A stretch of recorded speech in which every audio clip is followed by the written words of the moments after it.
Hey sippers, happy Friday. Thanks for joining us for this super special episode. We are so happy that you're joining us. Just wanted to give a quick disclaimer at the top of the episode that spoilers for all of the SJM universe will be incoming for this episode. If you haven't read all of the books, please proceed with caution. And yeah, enjoy the episode.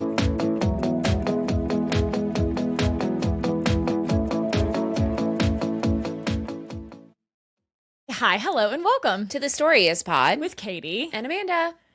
Beep, beep, beep, beep, beep, beep, beep, beep, beep. Or, wait. Wee woo, wee woo. Oh, sorry, I forgot. Breaking news alert, gang. It's here. War is over. Tough week to sing that. You guys, Mommy Moss, the episode, Call Her Daddy. It's here. It's finally here. Do you remember when we did the special episode this summer? When yes. we got the post that was heard around the world? Post, yes. And we thought, this is it. This is it. This is it. It's forthcoming. Hey, that was 6 months ago. No. Was more? That in it was in July? August? July or August? Okay. Tommy will fact check us. Yeah. Producer Tommy will fact check us So here. insane. Okay, so we're coming to you on Thursday. Thursday. Midday. We have not watched the episode because we're dumb, okay? We had this great idea. Here we are. To be fair, not dumb, just old. Sure. Because if we had watched it live time last night with presumably everyone else, we would have watched it from 8 to 9 p.m. It's 2 hours. Oh, so 8 to 10 p.m. Yes. And then we would have had to gather our thoughts, come and record ostensibly for almost 2 hours, let's be honest. Sure. And that would have been midnight. And your too girl late for us. It's just too late still for us. has to get up at 8 a.m. in corporate. So yeah, so we decided we're going to watch the episode today on Thursday. These are our pre-thoughts. Now, total transparency, we have been slightly spoiled on I guess we'll go ahead and say it. And everybody here, if you're watching this, you've already seen it. So we know that there are 2 books. That is all we know. That is all that we know. Dates, we don't know. Type of books, we don't know anything. I have seen not a. Now listen, you might be saying, Katie, how is this possible? You have a pre-order up for them. That's because we have excellent employees who worked their little katukuses off the last 12 hours to get that shit posted and ready for you guys. So here's where you're going to take a tiny pause for Sydney and Tommy. Because without them, we would crumble. You're welcome. Shambles. Yes. So thank you, Sydney and Tommy. Let's just start there. So having said that, shockingly, that is all I know. I haven't seen anything else. I have phone has done nothing but light up with replies and comments and everything, and I just swipe away. We have been off Instagram. No Instagram. Off Threads. Off. Well, to TikTok. be fair, Threads is what got me because I forgot to turn those alerts off. I forgot. But you weren't actively on Threads. No. I just saw yes, and I go, reply, no. whatever. And so that's how I found out about. I've been off my text messages all day. Yeah. We're chomping at the bit. Yeah. We informed the group, the Team Trope message, do nobody not say anything. Do not put anything in this chat until we say, hey, we're done. Yeah. All right. Having said that, we got to give some predictions. We've seen the clip that Alex Cooper is asking all the questions that we want answers to. And God bless her, she fucking asked them. I mean, what did Lorcan do? Why did Aelin have to lose her powers? Just literally asking everything. Are Elaine and Lucien mates? Does she reject the mating bond from Lucien? So ma'am, good job. You did the research. Homework. We are ready. And we know she's one of us. I know she read the books and stuff. So we knew she read ACOTAR. But presumably she has finished the other worlds. I assume as well. So we're going to record this. We're going to give you our pre-feelings, our predictions, our thoughts, and then we're going to come back to you after we watch the episode. So 2 hours later. 2 hours later. So, okay. Tell me everything. Any gut feelings, any thoughts, what are you expecting out of this interview other than the obvious announcement, which we and to be fair, I think that we all knew we were getting an announcement. in this interview. Well, yeah, I was not convinced until it was announced that she was actually going to be on the pod. Yeah, I think you're actually on record of saying she doesn't need to do this. Why would she do this? Right. I'm the mean one, remember? Katie's out here calling me out on the internet. Yeah, I mean, I still think that it's an interesting choice. Love it. I love it. For me personally, I really enjoy it, but like, I do stand by that she didn't have to.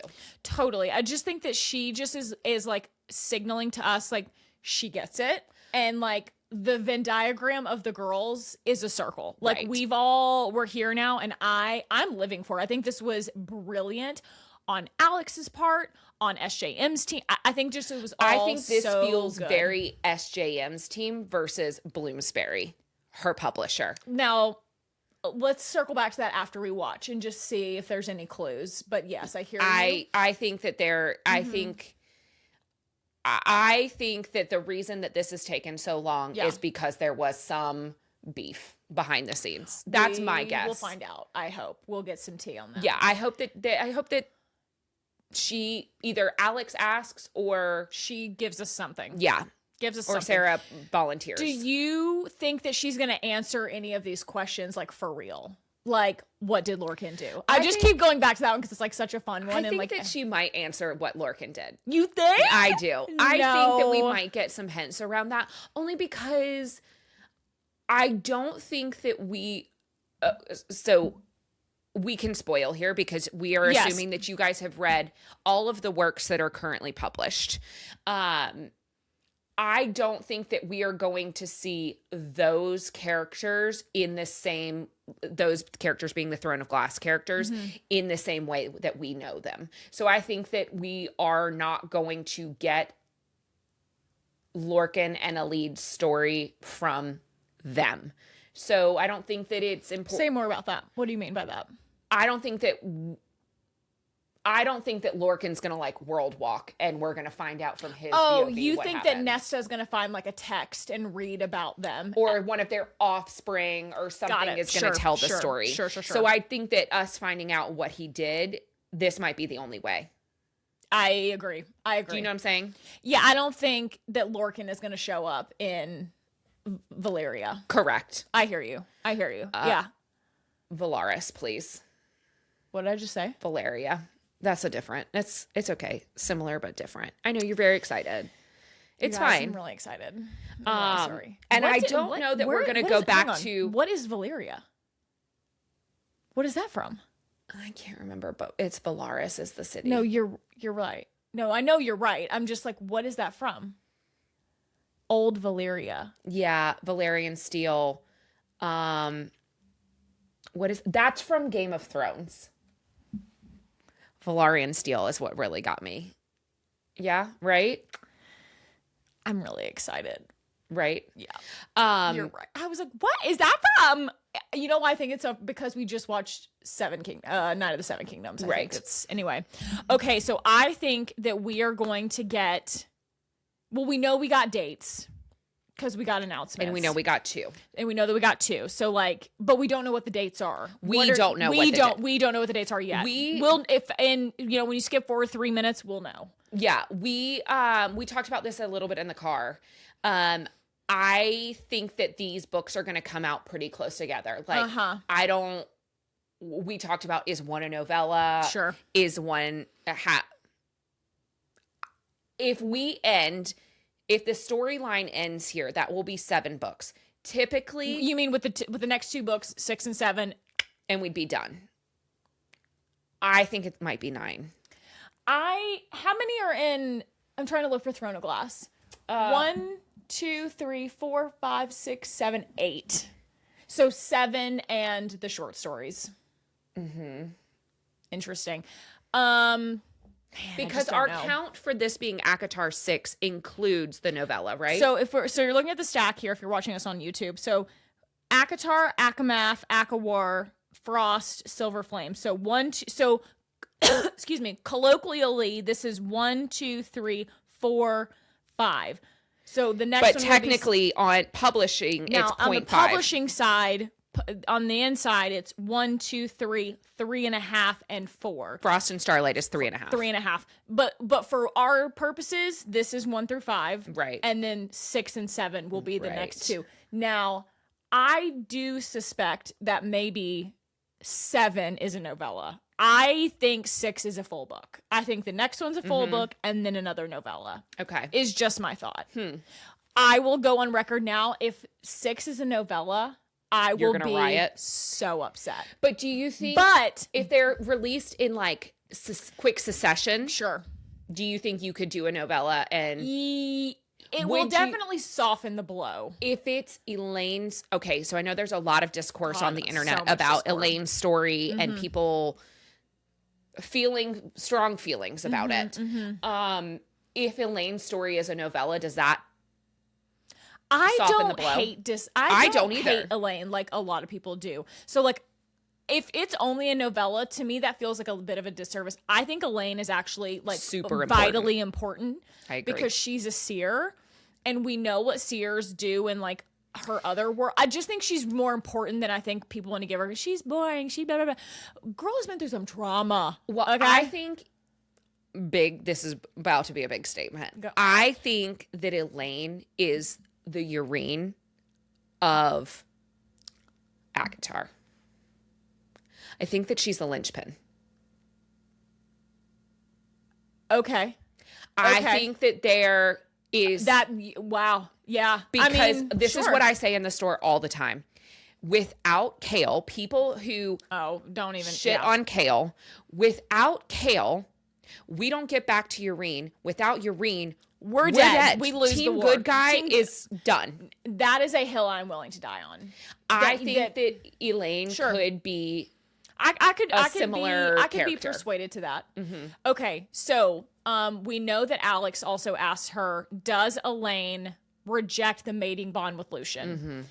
Does this 2-part question, does SJM answer? And if she does answer, what does she say?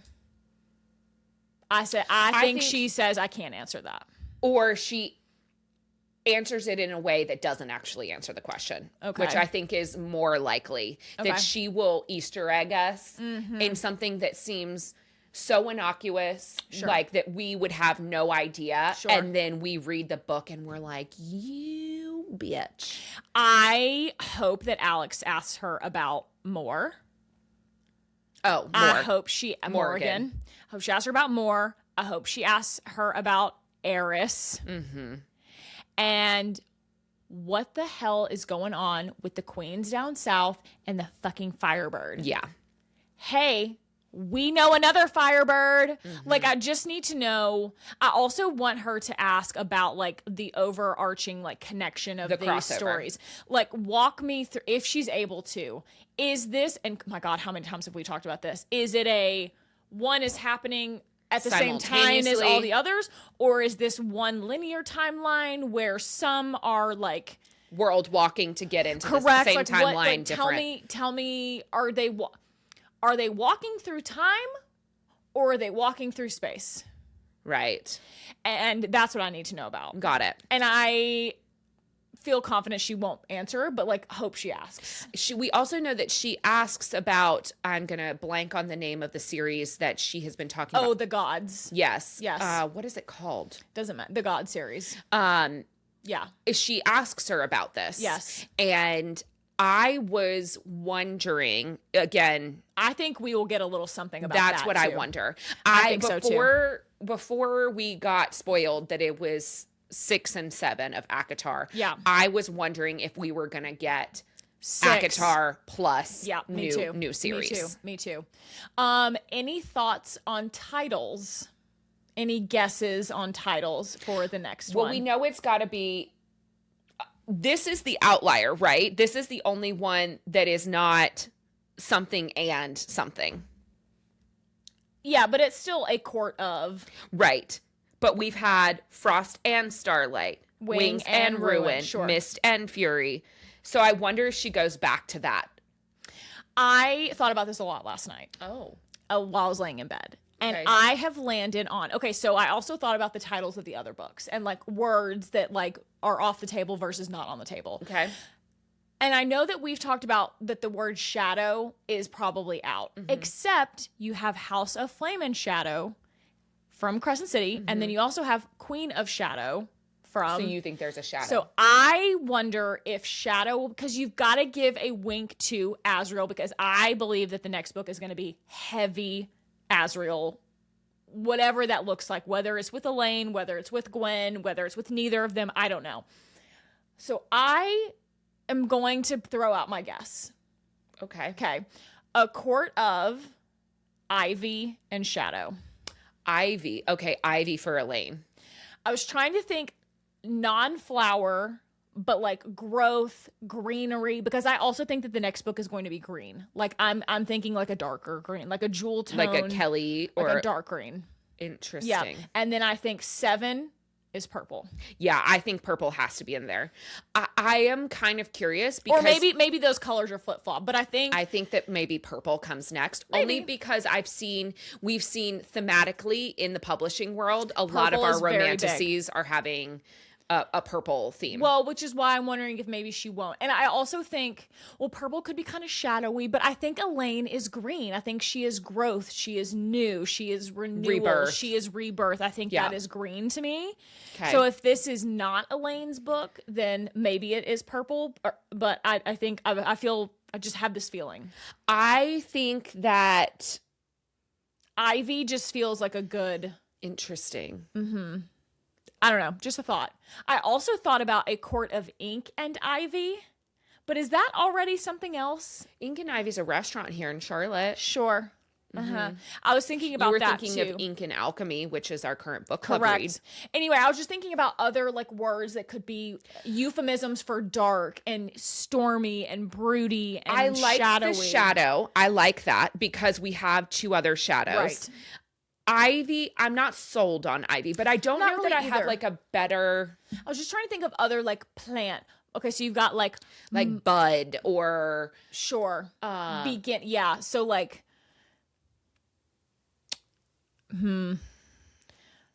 All I can think of are plants that are green. Sprout. So right. So I'm thinking like fern. Sprout and shadow. No, I don't. A court of sprouts and shadows. I don't know if I love that. Thinking like fern, palm, fern, ivy. What else is like? We can think on it some more, but that's just like what came to me. And then I started trying to think of like other words that aren't shadow but could give you that feeling. But then you also have to think about like other series, right? And what it can't be because of other series, right? So you could. The word storm hasn't been used at any point. Like that could maybe be something. Sure. Is there there's not storm? Yeah, but we have Empire of Storm. Oh, right. Duh. I was like, there's storm. Anyway, I was just trying to think of like thunder. That doesn't make sense for Azriel though. I mean, I almost think it has to be shadow. Or could it be something with blade? We have Assassin's Blade. I know. Anyway, I was just thinking about some options here. Ooh, Dawn could be good too. Well, because you got the Dawn Court. Right. And, Bryce, that kind of loops in Crescent City and a Dawn is more. A beginning. Right. Okay, well, any other... I don't know that we've made really any predictions. I think this... Apparently, it's almost 2 full hours. So, like... She almost has to be answering some shit. Yeah, she's gonna. It can't just be like, surprise, here are 2 books. Well, and it also can't be just her going, I can't answer that, or I can't answer that, or what. She's got to give us something. I wonder if we'll get into a lot of like the inspiration behind things too. Love it. That'd be very cool because we know nothing.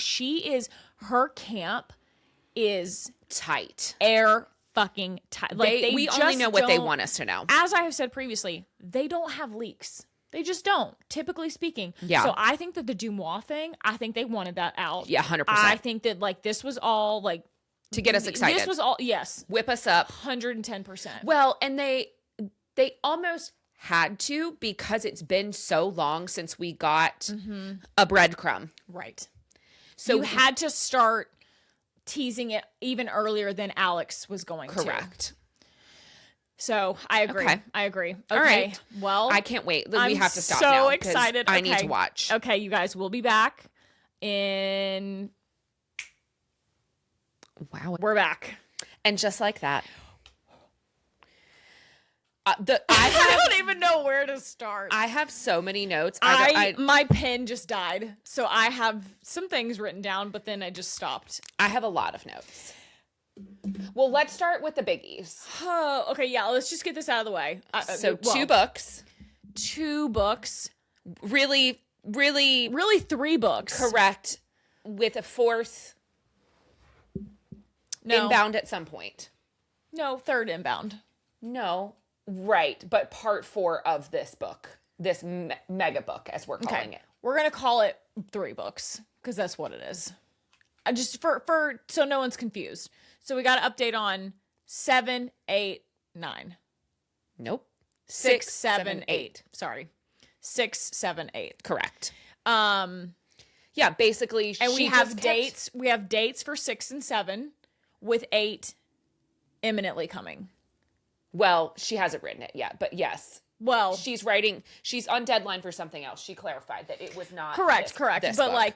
but I took away from that it will be done very soon. I thought I took away something. I thought she was saying that it was like she is not on deadline for this. No, that's not what I'm saying. I understand. She's on deadline for something unrelated that she did not confirm what that was. Yeah. But she's also working on this as well, and I think it will be done very soon. Okay. I think that we'll get that just based on that conversation that we just listened to. So we get ACOTAR 6 in October 27th. We get book 7 on January the 12th. Which is parts 2 and 3. And then I think we'll get ACOTAR, what number are we at? Sorry, 6, 8. We'll get ACOTAR 8. I think we'll get it in 2027. Oh, I would, maybe. If she's going to, I think if she releases multiple books. But she's already on deadline for something else, so I think that will be published Crescent first. City 4. I imagine, yes. And she... Just the way that she said it, that she felt like it needs to all be read as one book, I feel like that they will have to come out like pretty rapid fire. That's the only reason I think that. And I think it will, it may be like September. Do you think that we'll get 3 books from her next year? Well, that would only be 2. Well, if she's already on deadline for... yeah, but we've heard Crescent all City. This song and dance before, so like who knows? Just because, and we don't know when the deadline is. The deadline could be 6 months from now. Sure, we don't. You know what I mean? I disagree. I think that we'll get whatever she's on deadline for as the second book next year. Okay, that's what I think. Okay, which I'm gonna guess is Crescent City 4. Yeah, because I have a feeling that Crescent City 4 is going to tie into the last book in this ACOTAR series. For sure. So I have a sneaking suspicion that we will need to understand what happens in Crescent City 4 before we can fully clean up ACOTAR. I see.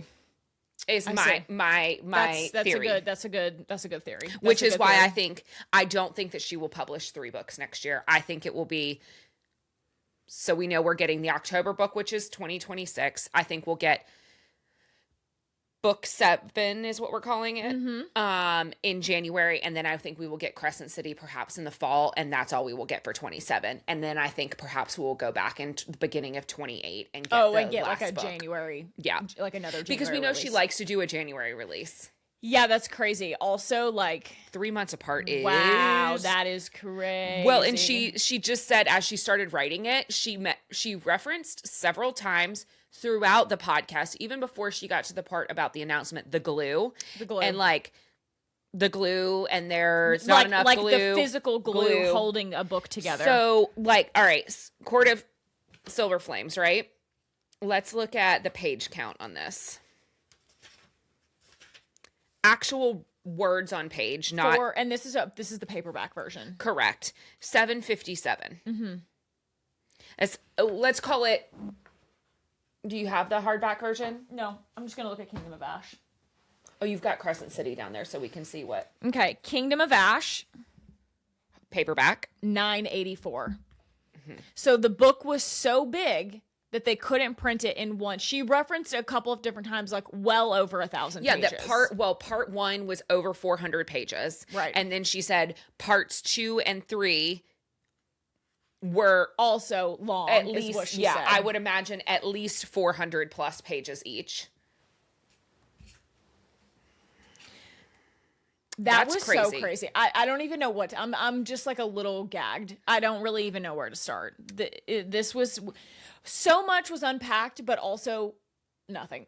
She gave us a lot of perspective, I think, on Sure. And I think it's interesting because we do talk a lot about, hey, we're so obsessed with these books that we just like want more and more and more and more and give us more. And we're so ravenous for it that hearing about the person behind the curtain, if you will, and getting, hey, she was like very candid about, hey, I was not doing well. Or when they talked about Farrah's pregnancy and like what she was going through at the time with her traumatic pregnancy and traumatic birth story, that gave us a lot of context. Sure. And I think that was important that that part of the episode came first before she gave us the announcement. Yep. Because I didn't want that to get lost. Not only did I not want it to get lost, but we immediately were going to start clowning, right? We were going to be like, what does it mean? And now we need to sit back and sit with that and go, oh yeah, but she is a person first. 100%. And like, just because we want it and we want it now doesn't mean that the person who we obsess over is ready to give it to us 100%. and in a place to give it to us. I thought that was a really interesting setup for that.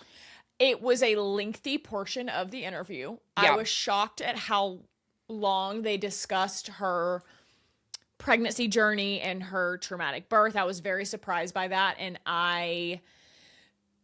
it was very clear to me that she has heard the feedback about the Farrah pregnancy of it all and people being upset about it, that this was not the first time she's been asked this question or this has been brought up to her. Yeah. And she was very passionate about her feelings on it and like how it was very close to her heart in various ways. So I just found that very interesting. And I would be curious to know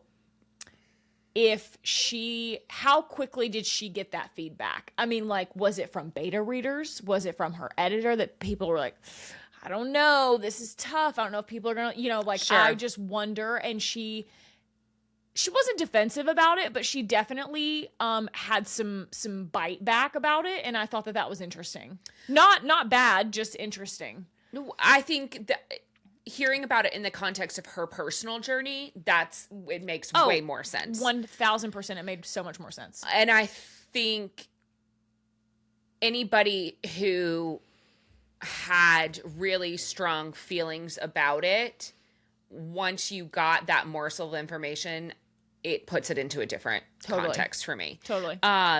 You know what I did think was interesting in talking about Farrah? Is I wanted to know, and the question that I wrote down specifically around the pregnancy was like, does that make us like Farrah more? Yeah, we paused the episode at that point and you asked that too. It was us and one of our friends was watching with us. And I was just like, huh. And I have a very perhaps cold and callous answer. For me, it's no. And I think because the bar for her female characters for me is so high. Not that okay, maybe let me back up. Maybe it does make me like Farrah a little more, but it doesn't jump her up my list of like favorite girls in the series. Yeah, I mean, I think certainly gives some more grace. It makes Farrah, even though she is no longer human, right? She's human. That's a human. Yeah. She hasn't had 500 years to deal with her shit. I thought what was interesting, less about Farrah, more about Reese. And this to me is like, oh, ding, this was the light bulb moment. Because everybody complains about, why didn't Reese tell her? Why didn't Reese tell her? Why didn't Reese tell her? Well, the first thing that Sarah says was, when she went to her very first OB appointment, when she found out she was pregnant with her first child, and it was immediately it was not like joyous and happy and oh my gosh, so excited. It was turned immediately into something that was very triggering for her, which is, we don't have to get too deep into that, but she has suffered with EDs in the previous life, and so or previously in her life. And to me, I was like, oh, and that is what that's what she didn't want Reese to do, was immediately take away this joy from Feyre. Right. Like it was taken from her. Right. He And didn't that want to clicked steal that from yeah, her. he did not want to steal this joy from her that she, she said that joy was immediately taken from me from the very first doctor's appointment. And she also talks about Reese makes mistakes. Yes, he's 500 whatever years old, and he's a high lord. No, he's one of one, but like he's still learning too. So the fact that he can make mistakes, and what is more interesting to her as a writer is his self-reflection and realizing. And I also think that's somebody who's like been to therapy too, which she talks a lot about. Therapy saving her life, like. He's allowed to make mistakes, but that also leads me to my next point. You know, I have never been convinced that Rhysand is 100% good. As soon as she said that, I knew that you were going to bring this up. Well, you were like hitting me. You were like, here it is. And I was like, I just like don't think that's what, that's, to me, that's not where we went. He's evil. Okay. But I think that he has made choices doing what he thought was protecting people. Sure. And in making those decisions, he plays into something nefarious that he maybe knew was a chance, and he was compelled. Give me an example. I think by hiding his people. He thought he was doing what was right and kind of shutting out the rest of the world. Sure. And yes, it protected the people in his immediate in Valaris, right? Right. But it put at risk everybody else who was outside of his bubble. Oh, I see. Do you know what I'm saying? Sure. It wasn't it was in his mind for the good of the people, but not for the greater good. It was for the good of some people. Right. Does that make him evil though? I'm not saying he's evil. I'm just saying I think he does things that like, I don't know that he's 100% and you know what? good. And I'll take the other side of the fence on this. Not that I don't disagree with you, but just for funsies here. I would argue, well, he saved what he could versus saving none. This is a very philosophical question, right? Which you would probably love and agree with, based on these interviews. Do you save the 100 people that you're able to, or do you not because you can't save all 1,000 people? Do you not even try? Right. That's tale as old as time. And now we've entered philosophy territory. I think it will be interesting to see how that plays out in the larger scheme of. Well, you know that like the other High Lords, because I think that they talked about it at the famous High Lords Council meeting. They do talk about it, and the other High Lords are like, I think it's a jealousy place of them being like, well, Rhys was able to save his people and we weren't. Not that they think he's evil. They were just envious that he was able to protect his people in a way that they were not able to do for theirs. They were fractured enough that it wasn't like, hey, if we all come together, can we actually save everyone? More people. Sure. Anyway, interesting. But I knew the second she went down that road. Can we pivot to Tamlin? Wait, I have one more thing to say on Rhysand. Okay, go on. I did think it was interesting, yes. about her husband. Yes. Josh, right? Yes. And she was talking about the spicy scenes in particular, and her mother-in-law. This was weird. It was kind of bizarre. It was a bit of a tangent. It sounds like we have some things to work through with her mother-in-law, Linda. That she mentioned her by name. Oh, did she say that? She said Linda. Sorry, Linda. That other than Josh and Rhysand having dark hair, they are not the same.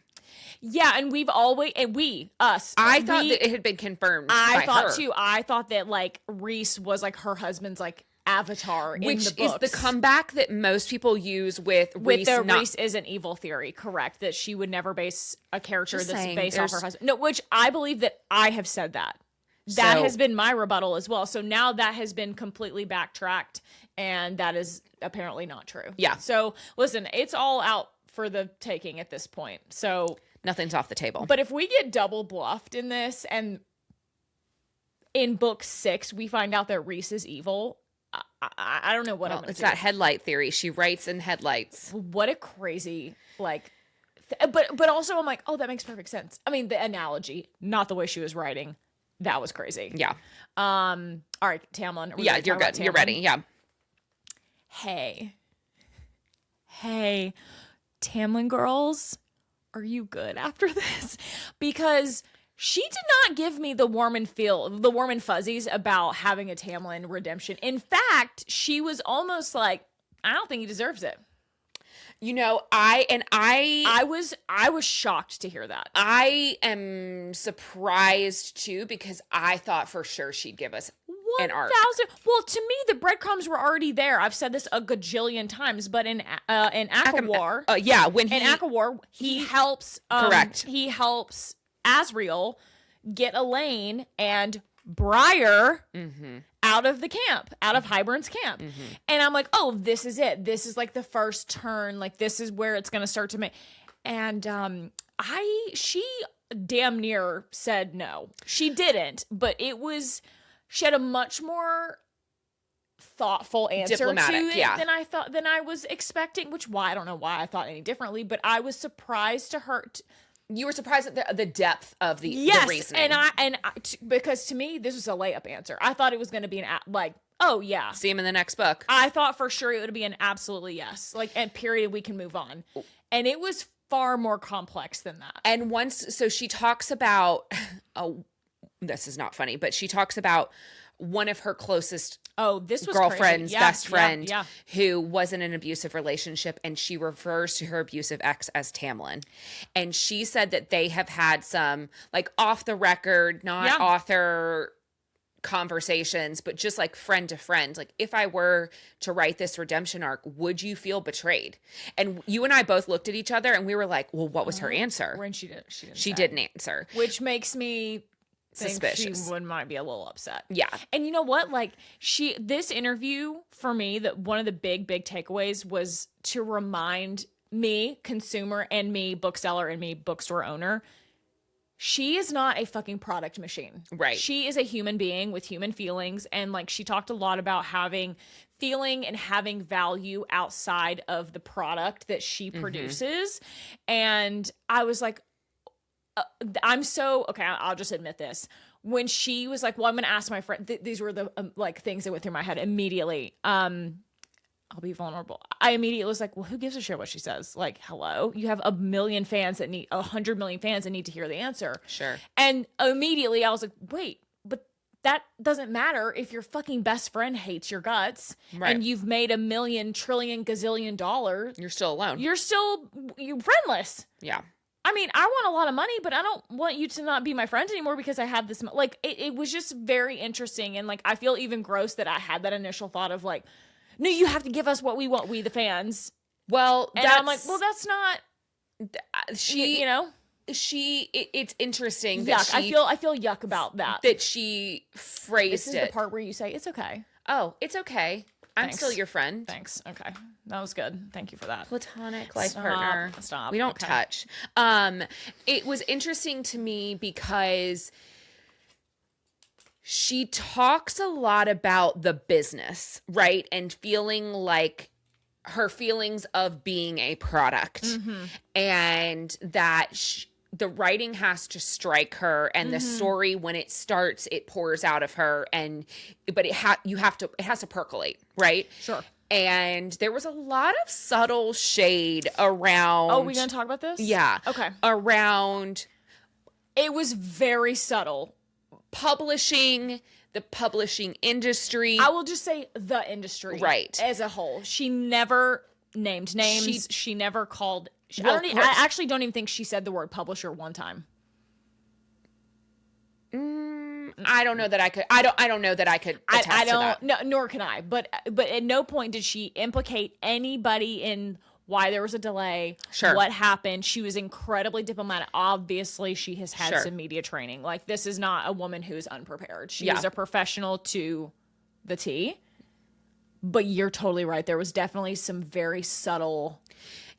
And I think the average consumer would pick up on it too.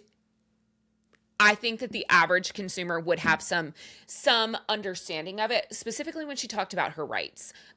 So they started off the episode talking about the rights to the show, and that has now come back to her, and it's very important to her that she maintains all of the rights of her work. It's giving Taylor Swift. 100%. That's immediately what I thought of. I was like, all three of us on the couch were like, Taylor. Like, immediately clocked it, and like you know that they have to have spoken. Of course. Their stories are too close. Yeah. Well, and she's a fan. Taylor. And she's a fan of Taylor.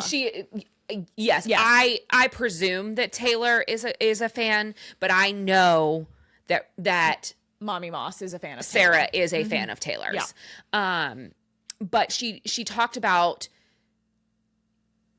which makes me believe, I guess, in talking about the rights coming back to her, that there have been some behind the scenes things that perhaps she was not too pleased with. And a lot of times this happens to specifically debut authors or younger authors, where the machine, which is the publishing industry, which is here to make money. It is a business.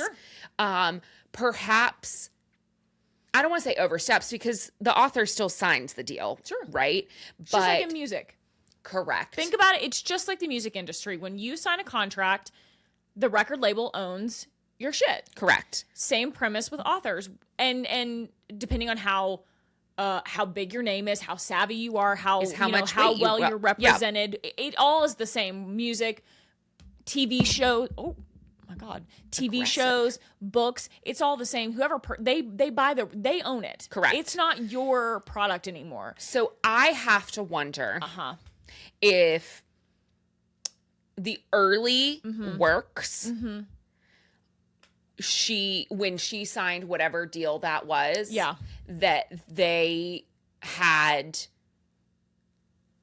maybe more reach on her IP than she would have liked. I totally agree.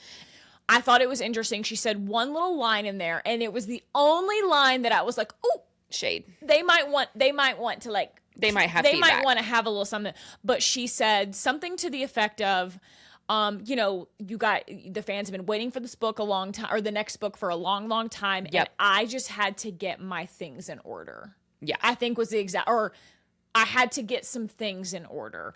And I'm sorry if you don't think that this has to do with the licensing being pulled from all the small businesses for product licensing. The rights of the movie/TV adaptation have now come back to her because they expired, or she bought them back. She didn't say exactly, so I don't know if she bought them back, if they expired. I'm not totally sure. I believe they expired. They weren't able to come to an agreement in the amount allotted time. So she's got the movie TV show rights back. She's got the licensing that comes back to her at the end of April. Is that right? The end of April is when all of those licensings with the small businesses are expiring, and they will be now with a very handful number of product. It has to do with like producers. revenue. Your revenue numbers. Well, that was arbitrary, right? Like that's how they picked Correct. it. But the goal, I assume, was to weed out. Okay, we've got 100,000 people that hold licenses that make my products, and I want it to be 100 people. Yeah. And we've said it before. Listen, all merch is not created equal, and she's obviously a woman of taste. Sure. And I'm like, I don't want to see like bad products out there with my stuff on it. You know what I mean? I also think that has something to do with like the AI of it all too. Totally. Right? That if you have 1,000 people creating authentic merch, but they're utilizing any form of AI that you're uncomfortable with, then you have no control over it because you've given them legal rights to do that. Yeah. I mean, listen, I know that people were not happy about that being pulled from small businesses. We were not happy to see that either. Like we were pretty bummed. I do, however, sort of understand, and I know that people want to make it about money, and I am certain that is part of it. Sure. But if I am her, I want my shit to look good, and I want a little bit more control. Creative because control. She says so in this interview. She is a control freak. Yeah. And she's like, and again, I'm just speaking for myself. If I am her, I would be like, I don't like that. I don't like this. I don't like the way that looks. That looks AI. And they've got no way to like there's just too many. You can't vet them all. You can't vet it all. So to me, that it has to be part of it too. Yeah. So she had to get her house in order in terms of like things other than a book. Right. But all the while still creating the source material. Of course. Because if the source material goes away, then the demand goes away, and then this is all a moot point. So I can see why going to therapy and working, she's very frank in the oh, no pun intended, since she calls out Frank all the time. She's very frank about how she had to work through with her therapist, you know, breaking apart Sarah J. Maas as the product and Sarah J. Maas as the person. Yeah. And if this all goes away tomorrow, like what are you left with? I'm hearing a bit of an echo in here, because it's almost as if we've had this exact conversation about Taylor Swift. Yeah. Taylor Swift, I'm telling you, watching this interview, I was like, they are so similar in so many ways. It was a little shocking and I guess I like knew, but watching it being like, they've had their shit taken from them, they've had the rights of their product sold out from underneath them, presumably to some degree. They've had to, they're a product, they are a product, their name is a brand. Yep. And it was just, I'm like, wow, they could be really good friends, because they have a lot of shit in common.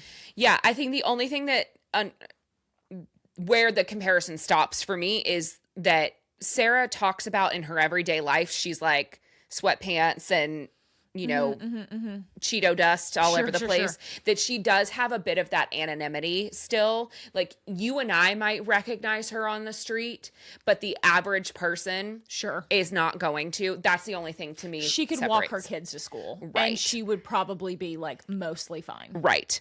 Yeah. No. Were you shocked to hear the number of copies of her books that have sold? What did they say? 175 million? No, I think it was 75 million. Okay. 75 I was just out here inflating million copies. That's crazy. No, you guys, that's crazy. Like, it would be interesting to see the math. We need your husband here to like break down how many copies a day since day one of published that is of her books. Because when you think about it like that, they're all different pub days. Or do you start with like the oldest one? Yeah, if you say like there are 35 books, it started in 2019 and there are 75 million. Yeah, okay. She sells one every 3 seconds or something like that. It would have to be something like that. Wouldn't that be crazy to hear? I'm sure she's heard that number from someone. I hope so, that's because not that us. is absolutely bonkers. Something else that I thought was interesting when she talked about her writing process. So she told us that ACOTAR, first of all, Crescent City, passion project. She was writing Throne of Glass, and then ACOTAR she had started, and she was like, both of those books, specifically Throne of Glass, because it started out more YA. Right. She was like, I wanted a place where I could go and just be like, fuck this shit. Fuck shit, damn, fuck. Her words, fuck shit, damn. I was like, that's why I like it. Well, that's why I think it feels immediately like more adult. Yeah. Like, and different. From the first sentence of the book. She's and Bryce is a badass. She's baddie. I do love her. She also talked about ACOTAR, the first book she wrote in 2 months. Oh no, 2 weeks. No, ACOTAR and Mist and Fury. ACOMAF. Thank you. I don't know why I'm struggling today. It's okay. ACOTAR and ACOMAF. She wrote in 2 months. I was like, did I get the... Which is why I'm like, that's why I'm feeling confident that we could have like, I guess 3 books next year. Well, she said she wrote these books in Montana. Which she was just there. Like, and she says in the interview, she's going, whenever this interview was filmed, she was going back to Montana. And she was like, I don't know what it is there, which I love because she's very woo-woo. You know, she said about her crystals. I was like, ooh, girl. Yeah. That she was going back, and she was like, it's some kind of vortex portal. Something is happening there because I go there and it all just comes out of me. Yeah. She also speaking in your luxury mansion. Well, she's right, staying it's giving rich. Yeah, it's giving rich. It's giving. I'm just jealous. Let's just that's all. But that is the site of the infamous Instagram post, correct? Which she does address. Oh Yes. It was an arrow, confirmed from her lips. ACOTAR 6 And with an arrow. Which, again, I would like to say on record, we had it on good authority. It was an arrow as well beforehand. I know, but also now knowing but it feels good that we were correct. But also, like, knowing what we know now, it is through kind 8. of through 8, right? So I'm like, is this just convenient? Right. She was like, I'm honestly so disappointed in myself that my penmanship is so bad that you guys thought. Yeah, like, but girl, yeah. you also kind of did a sturdy there because we are getting 8 in theory. Yeah. Well, right. She did mention several times that she is currently on deadline. We've decided we think it's for CC4. I almost need to go back and like parse out again what she said because I felt like she said it was a new project. See, and I don't know that she said that. I thought she just said for another project. But I could be wrong. Maybe she said new. We need to go back and like almost watch it She did again. address, I think, and sort of put Twilight of the Gods to bed. To me, that got totally scrapped. Or not scrapped, but it's just definitely like not in the... She says she has 3 to 4 like unpublished stories, ideas, like books written on her computer. I don't know if maybe Twilight of the Gods falls into that. Do you want to hear my theory? Just a thought. Off the cuff, I know nothing. Just a vibe check. Say more. Listen, she has a contract with Bloomsbury. You think it's up? I don't know when it's up. I'm sure we could probably find out easily with a Google search that I'm not going to try to legally find the mumbo jumbo here. But like, I would be curious to know when her contract is up with Bloomsbury and how many more books she's under contract with them for. Because I do think that she will finish ACOTAR and Crescent City with Bloomsbury. That just would be crazy to jump mid. I'm just not sure but who could buy that? If she didn't finish it, they'd have to buy the whole catalog. Oh, there'd be somebody. Yeah. Don't you worry. But because they're buying it in the hopes that it's going to be turned into the next fucking Avengers. You know what I mean? Sure. So like you're hedging your bets that it doesn't. That's not where I'm going with this. Big dollar amount. Oh, enormous. But that's not where I'm going with this. I wonder if perhaps because everybody watched this interview. Everybody we know in the publishing, in the book world, everybody was clocked in for this. I wonder if that was a little like, and I have all this on my computer, wink, to sell it to somebody else. Other publishers to let them know, like, no, I got some other shit working. And if, something were to happen with her current contract or when it's up, if she doesn't renew it, she can go to pick a publisher and they'll have this brand new IP. Just a thought. Yeah, just a thought. But she also said they may never see the light of day, which also might be true too. I don't know. Wouldn't you just die to know? Like, yes, I would. I would commit maybe not a felony, but definitely like a misdemeanor to find out. Okay, I just did a brief Google search. Okay. This is the overview, so please do not quote me. This is AI summarizing for me. It says, Sarah J. Maas is under a contract with Bloomsbury Publishing, having signed a new 4-book deal in early 2023. The deal is in addition to 3 pre-existing separate book commitments. Oh, wait, so you said 3 more? The agreement includes plans for a further ACOTAR and Crescent City novels. Okay, so is she stretching the ACOTARs to finish her contract? To fulfill the contract? I'm not saying that she would do that. I think that she's doing it because this is what the fucking story requires. That is what I'm choosing to believe. Yes. I think that with my whole heart. Sure. But is it also helpful that we... Well, when she signed this deal, did she already think that that's where this was going to go? And maybe. And was like, oh no, I'm going to finish this out. Sorry, she had 3... It says it was a 4-book deal in early 2023. But not counting the 3 she was already... It says this deal is in addition to the 3 pre-existing separate book commitments, which would have been the other... 6, 7, 8. Right. Well, so that doesn't leave Crescent City in there. So that would be 6, 7, 8 are the initial 3. Or maybe it was 6, 7, and then Crescent City. Correct. And 7 was so big, or those were so big, it got split. And then that would start to fulfill her 4. Right. Which would give her 3 and 4. Wow, this is really hard. Crescent City 4, Mm-hmm. ACOTAR 6 and 7, 7 part 2, 7 part 3, and then that leaves 2 more books. Just interesting. I was just curious because I hope you guys were watching YouTube for that, because there were a lot of fingers and things and math happening. It would be interesting to me. Do you think there's a world in which, let's say she fulfills her Bloomsbury? This is all pure speculation. Oh, I'm just talking out of my ass. We don't know anything. In which she fulfills her Bloomsbury contract and then creates her own publishing imprint. Does Margot Robbie have a publishing house that she works with? I don't know that she has a publishing house that she works with. We know she has a production company, which is what we were all clowning about, which she spoke very highly of Margot Robbie. And I do think that it's important that whoever does the production of these films, shows, animations, whatever they end up being, is first and foremost a fan, a la your early Game of Thrones. Well, correct. And Stranger Things. Like, they're fans of the source materials. Sure. It's important to me. And here is my take, because that was the first thing that they really talked about, were the rights to show, IP, movie, whatever, which led us to like how she got all of her rights back. I don't think a TV show is happening. To me, it was just like a very long-winded answer of she has no one in mind.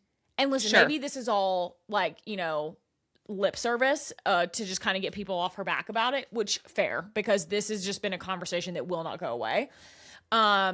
She's got no one in mind. She doesn't see an actor. She didn't even entertain a fan casting. I would even go so far to say is they told Alex, we're not talking about that, because it was not...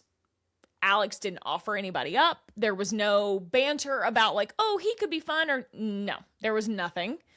And she was very like, whoever does it, it has to be done perfectly. I would want to be in. Basically, she would be the showrunner, is essentially my read on it. And like, I can understand, because that's her baby. Absolutely. I think there is a world in which since she owns the rights again, it's already being shopped back out on the market that we don't know about. And she's not going to offer any feedback on anything to give somebody you know what I mean? Like, sure. I think that there's some... all of this can be I'm not possible. saying that it's going to happen anytime soon, because I do think she wants to be involved every step of the way. And I love that, because I think that we've seen adaptations where the author, or for whatever reason, is not as involved as maybe they could have been or wanted to have been, and the end product is not as good. The adaptation is not as good. I think that this is going to be hard. Adapting, and we've talked about this, adapting any of these series that we love so much, especially when their romantasy, is so tough, because they're fucking fae. They're not human. We don't need to beat this dead horse any further. But yes, you're exactly right. And I think all of that could be, any and all combination of everything we've said could be true, or this could all be absolute garbage, and we could find out tomorrow. Plot twist, it's already been cast, and here it's been filming for 3 months. I sort of wonder if it will happen once the series is complete. Yeah, she gives me the vibe of like, no, I want to get this done first before, because listen, right now, as if I were an author, I would be so scared to be in the George R.R. Martin position of, now the show has outpaced my books, and now what do we do? And that's scary. And hey, listen, this book came out 5 years ago. It's not like she's cranking these out one a year and like, this is so fast. It's scary. Yeah. It's scary that you get into a situation that you don't. Well, we don't have to speak of Game of Thrones, the last season. Yeah, it's tough. There are a couple of other things that I wanted to talk about. Hit me. Some sprinkles of some Easter eggs. I was desperately looking for Easter eggs, and I feel like I didn't find anything. Well, I don't know that it was like an Easter egg per se, but she talks about mates. Yes. Yeah. Okay. Yeah. Right. Yeah. So Yeah. we all know about the mating bond and it's snapping into place. But she was like, there are two components of being mates, right? There's the biological function, and then there's like the romantic side of it. And they do not always go hand in hand. Sure. Look at Reese's parents. That's the example that she uses. So you can have a mate, a biological mate that you don't like, and you can have ostensibly someone that you're in love with that is not your mate. Right. And we talked a little bit about Elaine and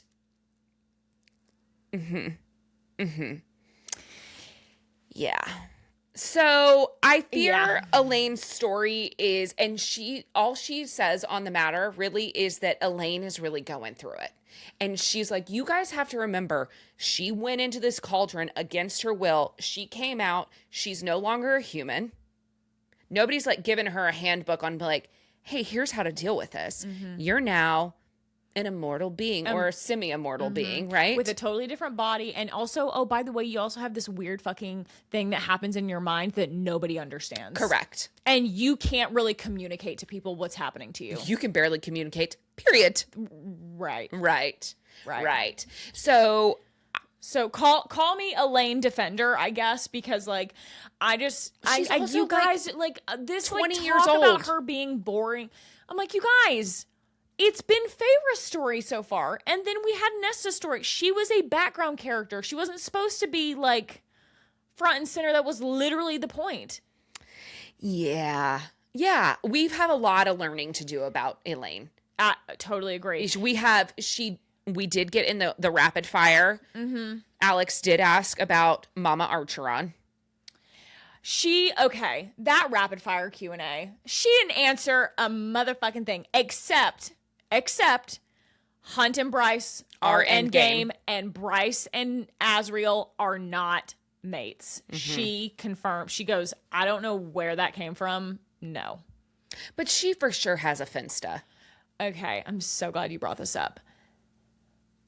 Sarah, girl, we caught you. We caught you, bitch. You are online. You claim that you're not online and you don't know anything. The fan and art, you don't see anything. And then a mere moment later, she talks about her parents. I think in the context, her parents like read the New York Times like front to back. And she's like, literary snobs. I just want to see page 6. And oh, I love what she's wearing. And oh, I love it. And I'm like, girl, you trying to tell me you don't have an Instagram? Bitch, please. Of course you do. Come on. And that's okay. But listen, I get it. She has to lie about it. And totally, we don't want to find your Finsta. Keep your Finsta. You deserve that. You deserve some crumb of privacy here. Sarah, you're seeing this. Hi, babe. We love you so much. Please keep your Finsta.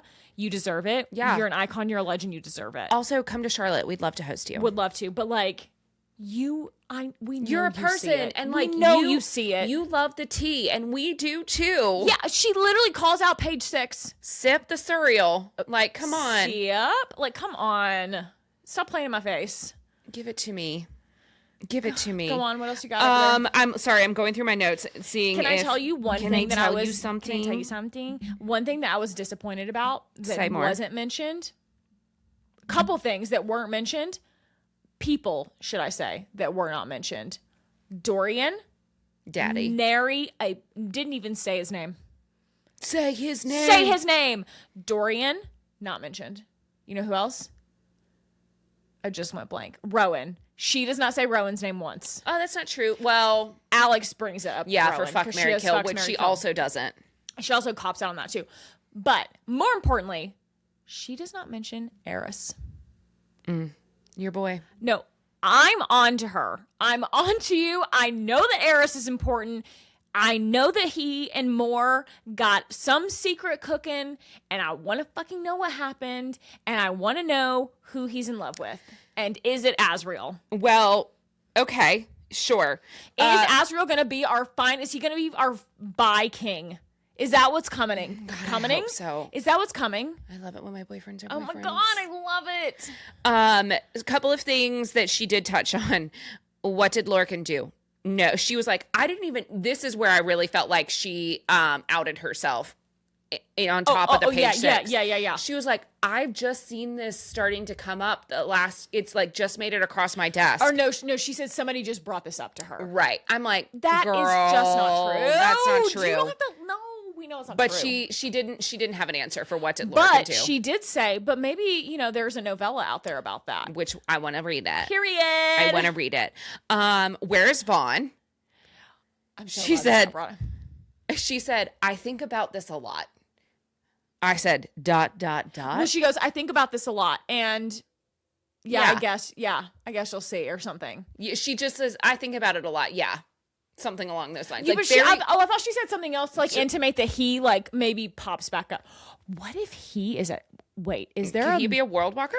No, is there a mercenary, a man mercenary at the beginning of ACOTAR 1? Because we know it's the female mercenary that everybody's clowning is Fury. But is there a guy that's with her crew? Could he be one of the mercenaries? I vaguely remember the mercenary to begin with, if I'm honest with you. Oh dear. Okay. All right. The Starlight Pool in the Spring Court.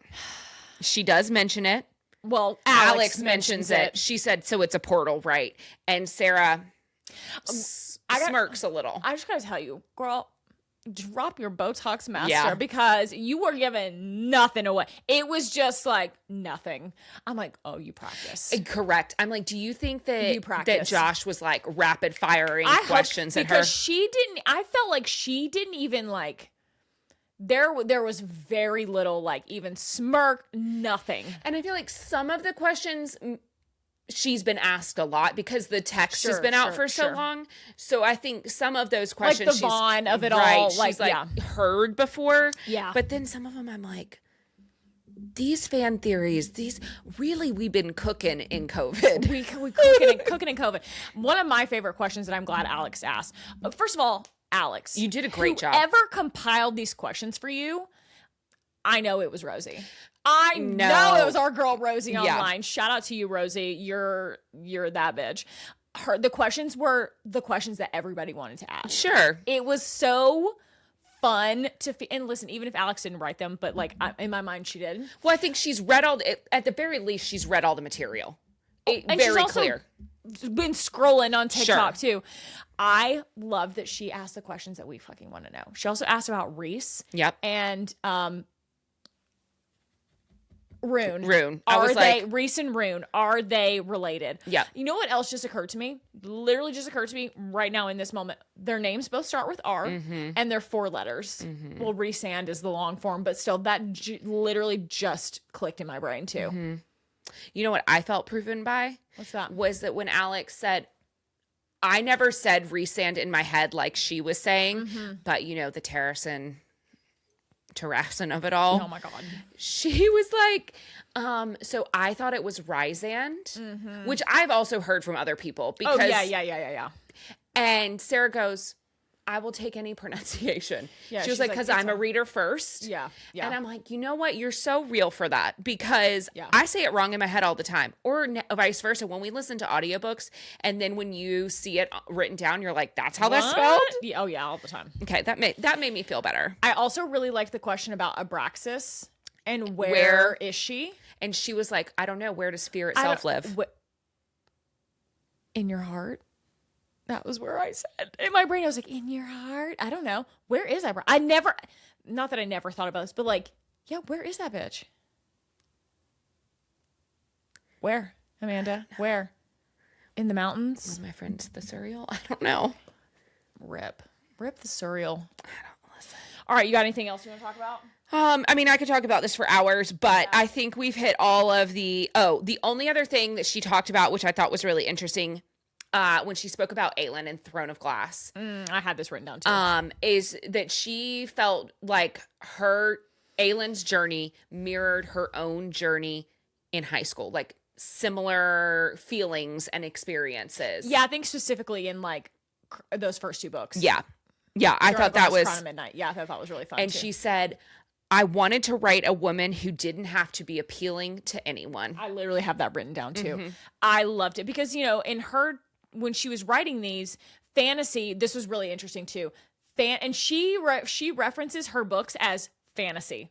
She referenced the word romantasy one time. Yep. The rest of the time she refers to her books as fantasy, which I thought was interesting. Just like an interesting little whatever. But she says that, you know, fantasy is dominated by men, primarily male writers. But when she first started writing Throne of Glass, fantasy was down. It was dystopian. Dystopian was really, really high with the... Which is interesting because we're headed into that cycle, We're kind of too. having that right now, too. But I thought that was interesting. Where was I going with this? That she was going to write fantasy and... and that she... Boy, I just completely lost it. I thought it was interesting when she was talking about fantasy and romantasy, that she felt like when she went... Even when she was talking about it, like, with her professors and whatever...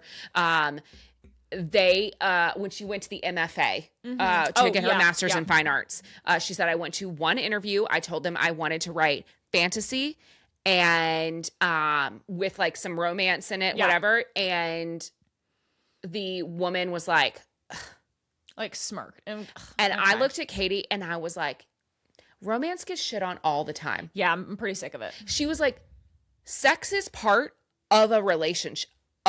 Of human. Right. Humans. It's part of the human experience. Right. Like, you can't write a relationship without sex. Right.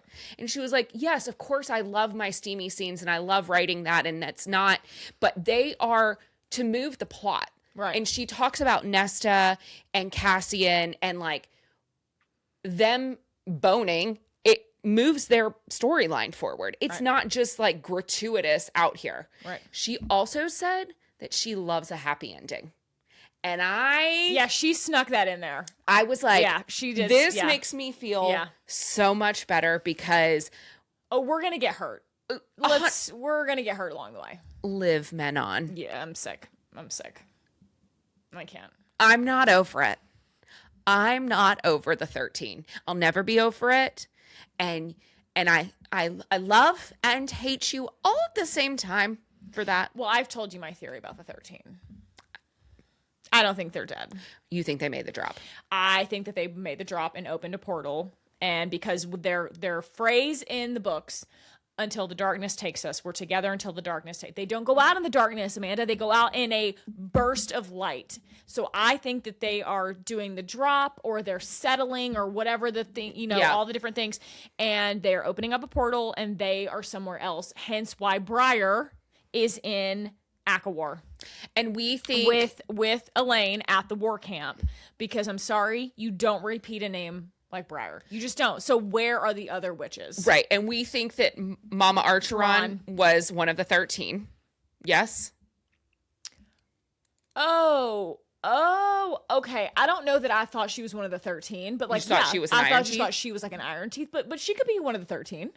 I think that makes sense as to how she got into this land. Yeah, sure. I'm down with that. Wouldn't that be so sad if she was one of the 13 and she didn't know that Briar was there the whole time?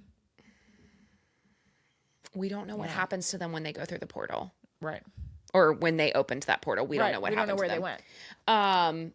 I would love that. I would love that if that's how we like tied this all up. And what about, there's somebody else that we were like, Rune's mother. Didn't we think? Rune's mom is Rhys's sister. Right. That's our working theory. Okay. Got it. Thank you for keeping me on track with that. Yeah, because we think that that Tamlin or Tamlin's dad or someone, but we know that Tamlin had a fucked up family. She just said that. So I'm now more inclined to believe that it was Tamlin who put her through the portal. Got it. And maybe, well, and you know my thoughts on Tamlin. I think Tamlin and Amarantha were mates. And I think Tamlin rejected the mating bond, and that's why Amarantha was so obsessed with him to get him back under the mountain and to be with her. Like, that's why. Because, like, she couldn't no help hate, herself. no shade. Why are you going after Tamlin when you literally have Rhysand at your beck and call? Right. The most handsome High Lord, the most powerful High Lord, like the hottest High Lord, whatever. Yeah, what's Tamlin bringing? No offense. He's hot. To the girls who got the Tamlin tats. She did say she apologized. She did apologize for the Tamlin tattoo, girls. The last thing I want to say, and what I will leave you with, I gotta let the boys come home, is she makes an interesting point. One of the questions that Alex asks in the rapid fire is, why did Aelin have to lose her magic? And I thought that this was really interesting. I don't know that I necessarily agree, but I think that I like the sentiment behind it. Yeah. She said that taking away their magic doesn't take away their strength. So yes, but there still has yet to be a man who's lost his powers in the SJM world, and I'm ready. I'm ready. Okay. I'm ready to see one of these mans lose their power. She sort of danced around that, so I kind of wonder if that's coming. I hope so. All right. Well, on that note, we do have some. I'm gonna do a spiel. Oh, a please merch spiel. do it. We do have Ask Me About Our Lord and Savior SJM hats available for purchase. They are up on the website. These sick new threads we got. Sick new threads. Wow. Smut Hunter and The camo hoodie is very cool. And then I have on the Dark Romance Icon sweatshirt, which is a crew neck. They also both have a fun little detail on the sleeve where it says you can't see this at all, but it says Trope Bookshop. So these are really fun. These are also available on our website as well. We do ship. And merch manager. Oh, and if you're listening to this, we also have a pre-order up for books 6 and 7. We do ship, as we previously said. So those are now available at tropebookshop.com, or you can also shop them at the link in our bio. All available. They can ship direct to you. We would love your support. That's right. Please be sure to like, subscribe, and follow on all platforms. Yes. YouTube, obviously. Hi, if you're watching us. Spotify, Apple Music. TikTok, Instagram, at The Story Is Pod. Your personal Instagram is at That's Katie Mitchell. And I am at Ace8Ace8. And we can now get back on the interwebs. I'm so excited. I can't wait to scroll tonight. It's been almost a full 24 hours. We're sick. No, we're actually sick. We did not get on the interwebs at all. I don't know if we said this at the top, but we didn't want to be spoiled. Yep. So it was chaos. It was really hard. It was really hard today. Yeah. And I got some texts that I couldn't reply to. I just some replies back to some people. As soon as we finished, I had like 30 text messages I could finally look at. That's right. That's right. All right, angels. Well, we hope you have a wonderful Friday, because this will air tomorrow. Oh my God. Yes. Happy Friday. And if you haven't read all of the books, time's a ticking. You shouldn't have listened to this episode, but sure. I mean, you could have just had it on mute and supported us. We love that. You know what? That's so fair. That's so true. And we can't wait. We will be doing, can I say this? Let's hold off on that. Okay. Yeah. Well, be on the lookout. I think we have some exciting things to announce in the next couple of weeks. Yes. And we can't wait to read with you guys. Yeah. And I think our sign off this evening just has to be a little different. And on that note, go read your Sarah J. Maas book. Oh, I see. Bye. Night.